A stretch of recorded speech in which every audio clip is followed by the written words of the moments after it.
Nous sommes sur le point d'entrer pratiquement dans une guerre totale. Et il se pourrait que ce soit sans lui. Pratiquement, je ne suis jamais alarmiste sur cette chaîne, ni je ne parle de la guerre mondiale juste pour faire du sensationnalisme.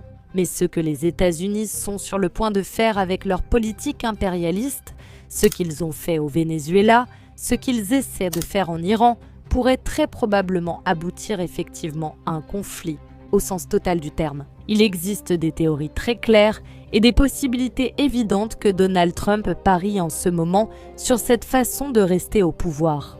On pensait qu'il lui restait 4 ans, mais il s'est déjà engagé au Venezuela. Et maintenant, comme nous le voyons, la situation en Iran, il est sur le point d'attaquer également ce pays et les États-Unis préparent déjà le terrain pour cela. Si cela devait arriver, nous serions beaucoup plus proches, je le répète, d'une guerre totale au niveau international. Cela dit, les États-Unis restent les mêmes. Alors, reste jusqu'à la fin de cette vidéo pour découvrir comment, en essayant d'aider la population iranienne, ils ont fini par vraiment nuire à la population iranienne. Et c'est ici que nous avons exactement la raison. Il se trouve que ces dernières semaines, il y a eu des manifestations massives en Iran qui, loin de s'apaiser, semblent, d'après la situation, s'intensifier. Un spoiler très important, ces images seraient authentiques et j'essaie de les obtenir auprès des sources les plus fiables. Mais il faut les prendre avec des pincettes, car nous sommes tous actuellement victimes d'une guerre cognitive. Les autorités iraniennes agissent, mais dans ce cas particulier, c'est l'Occident collectif qui agit. Donc, ce que je vais vous dire maintenant, c'est ce que l'on sait et ce qui est le plus vérifié. Mais malgré tout, nous n'avons pas la vérité totale. Donc, si vous avez d'autres informations, je vous prie de les mettre en commentaire. Ce travail d'information, nous le faisons tous ensemble. Voilà la situation en Iran en ce moment. Les manifestants ont incendié une mosquée à Téhéran. C'est-à-dire que les manifestations ont atteint directement la capitale ainsi qu'un bâtiment administratif à Kermanshah, une ville de 1 500 000 d'habitants. En d'autres termes, les manifestations, loin de faiblir, reprennent de l'ampleur, probablement avec le soutien de l'Occident collectif. Dans la ville occidentale de Kermanshah, des inconnus ont également tiré sur les forces de sécurité. Et d'après ce que nous savons déjà, les premières funérailles ont lieu. Parmi ces agents de sécurité, certains sont décédés en affrontant les manifestants et il y a déjà aussi des victimes parmi les manifestants. Selon le magazine Time, le nombre de manifestants tués s'élève désormais à 217 et c'est ici que nous nous rapprochons peu à peu de cette guerre totale, de l'entrée des États-Unis en Iran où Donald Trump avait assuré qu'il finirait par intervenir. On ne sait pas de quelle manière, mais très probablement, tout d'abord, sous forme d'attaques aériennes. La République islamique assassinait, même s'il ne s'agissait que d'un manifestant. Désormais, ils sont déjà plus de 200. Des opérations de grande envergure de nettoyage ont été lancées, menées par le corps des gardiens de la révolution islamique et les forces de sécurité dans toutes les grandes villes. Avec l'utilisation d'armes à feu, le parquet de Téhéran a averti de la possibilité d'appliquer la peine de mort, selon le chef du département, Ali Salehi. Les personnes impliquées dans des dommages aux biens publics ou des affrontements avec les forces de sécurité peuvent-elles être condamnées à la peine capitale? Après l'interruption d'Internet dans le pays, le nombre de vidéos en Iran a chuté de façon spectaculaire. En Iran et depuis l'Iran bien sûr. Mais à en juger par ce qui existe, il est trop tôt pour parler d'une diminution des manifestations. On observe cependant une radicalisation des manifestants par rapport aux périodes de protestation précédentes. Les services de renseignement américains estiment que les manifestations en Iran manquent toujours d'élan. Mais cette évaluation est en cours de révision à la lumière de leur évolution. Selon les analystes politiques, à l'heure actuelle, les chances de succès des manifestants sont inférieures à la moyenne. Mais si les États-Unis bombardent, il est probable que l'autorité de Khamenei s'effondre. De plus, le prédicateur, qui est en fin de vie, aura du mal à fuir son peuple et restera dans le pays jusqu'à la fin.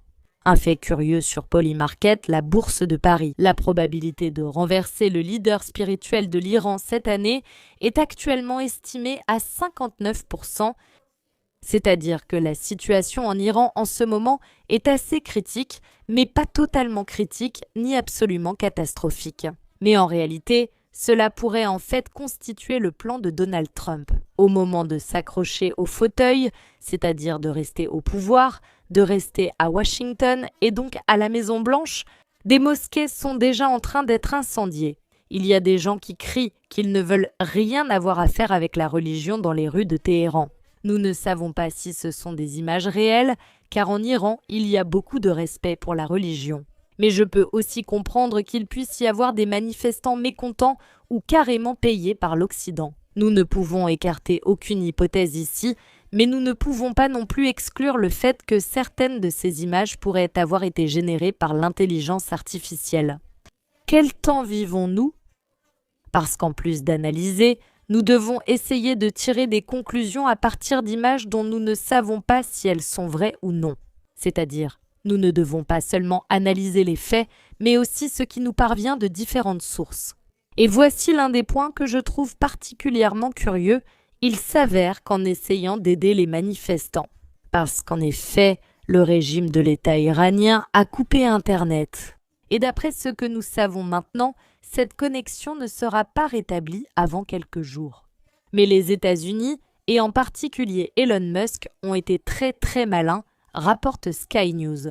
Les organisations non gouvernementales occidentales ont introduit Starlink en Iran de façon clandestine, probablement aussi d'autres choses, après la coupure d'Internet en Iran. Elon Musk a fourni un accès gratuit à Starlink dans tout le pays. Pendant les émeutes d'hier en Iran, Elon Musk a activé Starlink de façon clandestine et imperceptible dans tout l'Iran. Et de cette façon, Musk n'a pas seulement aidé les Iraniens à publier des vidéos sur les réseaux sociaux pendant la coupure d'Internet, mais, mon Dieu, en fait, il a fini par aider le gouvernement iranien à détecter tous les réseaux d'agents grâce au système Starlink. Oui, c'est aussi possible et apparemment, les services de renseignement militaire iraniens se préparaient à ce type de manifestation. On ne sait pas si elle a été prévenue, on ne sait pas. Bien sûr, elle aura mené les enquêtes nécessaires. En Iran, apparemment, ils étaient bien mieux préparés qu'au Venezuela. Ou alors, c'est qu'en Iran, il n'y a pas autant de factions capables de trahir. Je le répète, ce ne sont que des théories sur l'Iran, ça ce sont des faits. L'Iran a reçu à l'avance l'aide de la Russie et de la Chine sous forme de systèmes de guerre électroniques. Ces systèmes sont capables de détecter les signaux satellites et d'en calculer l'origine, après qu'Elon Musk ait lancé le système. Les partisans des États-Unis et d'Israël ont affirmé qu'une panne massive de communication s'était produite en Iran. Ils affirment maintenant que des cellules énergétiques souterraines ont été détectées et éliminées, l'Iran via Starlink, c'est-à-dire ce qui est exigé à partir d'ici, depuis l'Occident. Et ce qu'on demande tout particulièrement à leurs collaborateurs, c'est d'arrêter d'utiliser le système Starlink que Elon Musk lui-même leur a gentiment fourni. Eh bien, il s'avère qu'ils ont eux-mêmes tendu un piège à leurs agents, un piège de Trump, une métaphore plutôt curieuse. Cependant, ceux qui vont le plus en souffrir ne seront pas seulement les agents du Mossad ou des États-Unis, mais aussi les civils ordinaires. Voyons qui seront les courageux, ceux qui expliqueront au régime iranien qu'il n'avait rien à voir avec aucune cellule terroriste. Se connecter à Starlink, nous ignorons pour l'instant si cela compromet vraiment un citoyen. Mais dans une situation aussi critique, effectivement, des citoyens absolument sans défense pourraient très mal finir. À cause de celui que nous avons ici devant nous, Donald Trump, l'Iran cherche la liberté et il le fait comme jamais auparavant. Les États-Unis sont prêts à aider, c'est signé par le président Donald Trump, ils sont prêts à aider et ils ont déjà aidé un petit peu. Le problème, c'est qu'on ne sait pas à qui. Cependant, cela pourrait être interprété comme un signe justement de cette guerre totale, car ici nous devons aborder une autre question absolument essentielle. Récemment, Tucker Carlson en a parlé et en fait, il s'est exprimé en des termes similaires. C'est-à-dire que les États-Unis semblent se préparer à la guerre totale. Le problème, c'est que là-bas, Tucker Carlson n'a pas réfléchi à la question. Au détriment de quel pays exactement ? Parce que le Moyen-Orient, en fait, est une véritable bombe incendiaire dans ce sens à tous les égards. En fait, mais en ce qui concerne la capacité d'embraser le reste du monde, je pense que ce serait l'endroit le plus approprié.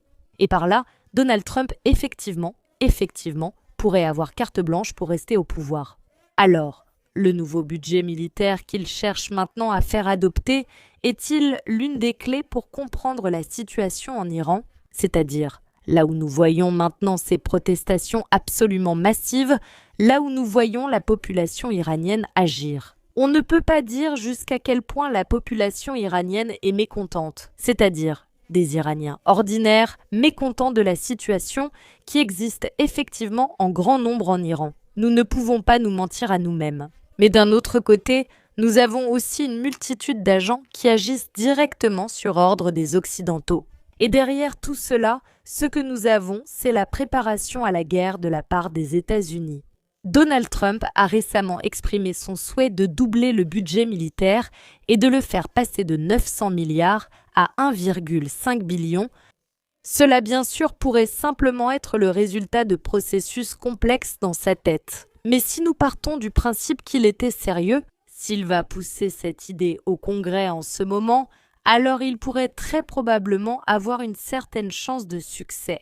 Dans un seul cas, s'il commence une autre confrontation militaire et si cela se passe autour de l'Iran, rapidement en plus, il doit le faire car le processus budgétaire américain bat son plein. En ce moment, avec l'implication directe des États-Unis, l'Iran pourrait finir par recevoir ce coup de grâce dont on ne sait pas vraiment comment il se terminerait. Sans aucun doute, ce ne serait certainement pas une promenade rapide et facile, mais avec des attaques aériennes, Donald Trump pourrait bien mettre son propre pays et le monde entier dans un sacré pétrin. Dans le cadre de cette hypothèse, les menaces directes de Donald Trump contre l'Iran ces derniers jours commencent à prendre un sens beaucoup plus clair. Étant donné qu'aucun signe de déploiement supplémentaire de forces américaines dans la région n'est visible, cela pourrait indiquer la possibilité d'une opération aérienne à grande échelle dans l'espoir que cela suffise. Ou en suivant le modèle vénézuélien. Non seulement cela, mais aussi en le faisant en combinaison avec une forme de désorganisation de l'ennemi. Quoi qu'il en soit, que cette hypothèse se confirme ou non, nous le saurons dans environ 1 mois. Plus ou moins jusqu'à la fin janvier, à peu près aussi probablement pas avant la fin janvier, est-ce que Donald Trump a parce que, dans le contexte des processus budgétaires américains, bien au-delà de cette date, il sera déjà trop tard pour agir. Et à partir de là, la guerre avec l'Iran ne pourrait plus être vendue au monde, et encore moins aux alliés à l'intérieur des États-Unis, même au Parti démocrate, d'une manière aussi rapide et simple. Et pendant ce temps, pour y parvenir, effectivement, ils sont déjà en train d'échauffer la situation au niveau médiatique. Les autorités iraniennes ont annoncé que l'accès à Internet dans le pays sera coupé pendant au moins 2 jours de plus. Ce qu'ils essaient, je le répète, de résoudre avec les systèmes Starlink d'Elon Musk. Pendant ce temps, l'héritier de la dynastie royale d'Iran, Reza Panjabi, a exhorté les manifestants à se préparer à occuper les quartiers centraux des villes et à les maintenir autant que possible. Se déplacer vers les centres-villes par différents itinéraires et rassembler les groupes dispersés de personnes. Il a également exhorté les travailleurs du pays à une grève générale. Autrement dit, les États-Unis ont déjà parié. Et l'héritier qui souhaite occuper le trône d'Iran essaie effectivement de préparer le pays à un changement de régime absolument radical. Les conséquences de cela, je le répète, pourraient être terribles, au plus haut point, allant même jusqu'à une guerre totale. Que les États-Unis en fassent plus que cela. Donald Trump ne commencerait pas tant pour s'emparer de l'Iran, ni même vraiment pour aider ses amis israéliens. Que oui, bien sûr, mais surtout pour rester au poste de président, comme par exemple Vladimir Zelensky le fait actuellement en Ukraine. Merci.